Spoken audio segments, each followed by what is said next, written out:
Tamil Junior, November 1976. Get ready. 10 seconds. 5 seconds. Start. அவையின் முன் சமர்ப்பிக்கப்பட்டுள்ள நிதிநிலை அறிக்கையை பற்றி விமர்சனம் செய்வதற்கான வாய்ப்பு கிடைத்ததற்காக நான் மகிழ்ச்சி அடைகிறேன். அண்மையில் நிதி ஆணை குழுவிடம் கடன் தவணைகளை மாற்றியமைத்து பல வருட தவணையில் கடனை செலுத்துவதற்கு அனுமதி வேண்டும் என்று கோரினோம். சட்டமன்றத்திலும் கட்சி வித்தியாசமின்றி எல்லா கட்சிகளும் ஏக மனதாக அவ்வாறு கூறியிருந்தோம்.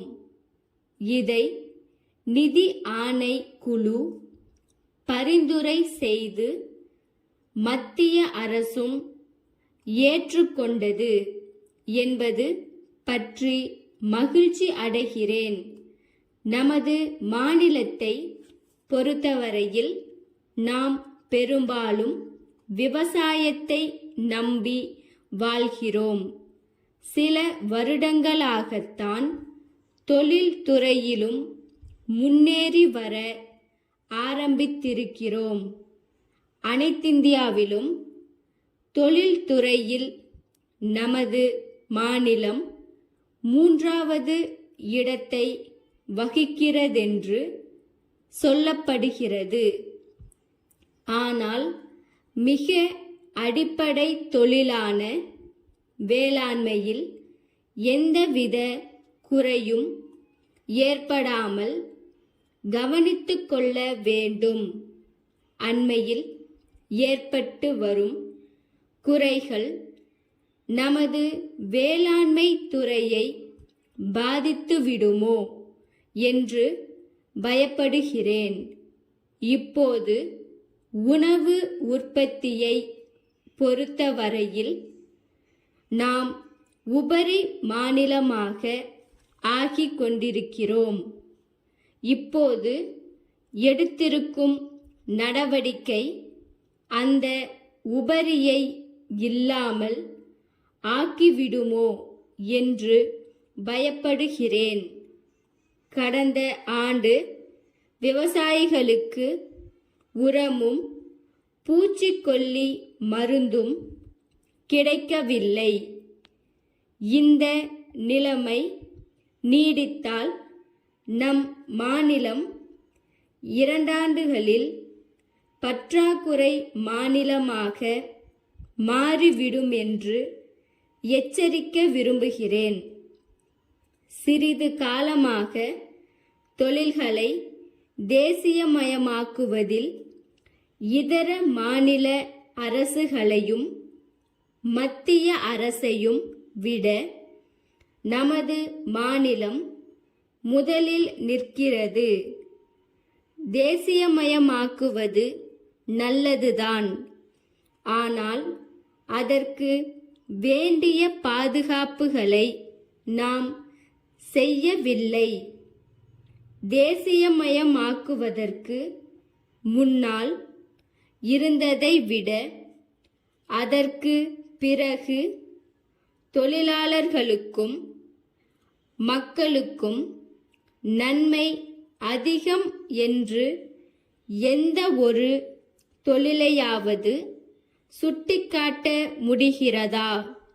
முன்பு இருந்ததை விட இப்போது வேலை நிறுத்தங்கள் அதிகமாகி இருக்கின்றன. பொருள் திருட்டு போவது அதிகமாகி இருக்கிறது. இந்த மாதிரி குறைகள் ஏற்பட்டிருக்கின்றன. இதற்கெல்லாம் பாதுகாப்பு ஏற்பட வேண்டும். என் சிறிய யோசனை ஒன்றை சொல்கிறேன். நாட்டுடைமையாக்கப்பட்ட எந்த தொழிலிலும் தொழிலாளர்களுக்கு நிர்வாகத்தில் பங்கு கொடுத்து அதில் அவர்களை சேர்த்து கொள்ள வேண்டும். எக்காரணத்தை முன்னிட்டும் வேலை நிறுத்தங்கள் ஏற்படக்கூடாது என்பதை நாம் அனைவரும் உணர வேண்டும். சென்னை 15 அண்ணா சாலையில் உள்ள கணேசன் கூட்டமைப்பிடம் இருந்து திருச்சி 10 ஆண்டாள் தெருவில் உள்ள திரு கோ பார்த்தசாரதிக்கு அன்புடையீர். தங்களுடைய கடிதம் கிடைத்தது. தாங்கள் கேட்டிருந்த சாமான்கள் வந்து சேர்வதில் ஏற்பட்ட கால தாமதத்திற்காக வருந்துகிறோம். அதேபோல் சாமான்கள் சேதமடைந்துள்ளது குறித்தும் நாங்கள் வருத்தப்படுகிறோம். நாங்கள் குறித்த காலத்தில் சாமான்களை அனுப்பியும் அவை போக்குவரத்து காரணத்தால் உங்களுக்கு வந்து சேருவதில் காலதாமதம் ஏற்பட்டிருக்கிறது. அதே மாதிரி சரக்கு சேதமடைந்ததும் போக்குவரத்து காரணத்தால்தான். இது எங்களால் தவிர்க்க முடியாததாகிவிட்டது. எனினும் நாங்கள் இது பற்றி ரயில்வே நிர்வாகத்தினருடன் தொடர்பு கொண்டுள்ளோம். நாங்கள் எப்பொழுதும் போல தொடர்ந்து நேர்மையான திறமையான சேவை செய்து வருவோம் என்று உங்களுக்கு தெரிவித்துக் கொள்கிறோம். சேதமடைந்த சரக்குகளை திருப்பி அனுப்பி வைக்க கோருகிறோம். தங்கள் உண்மையுள்ள ஸ்டாப்.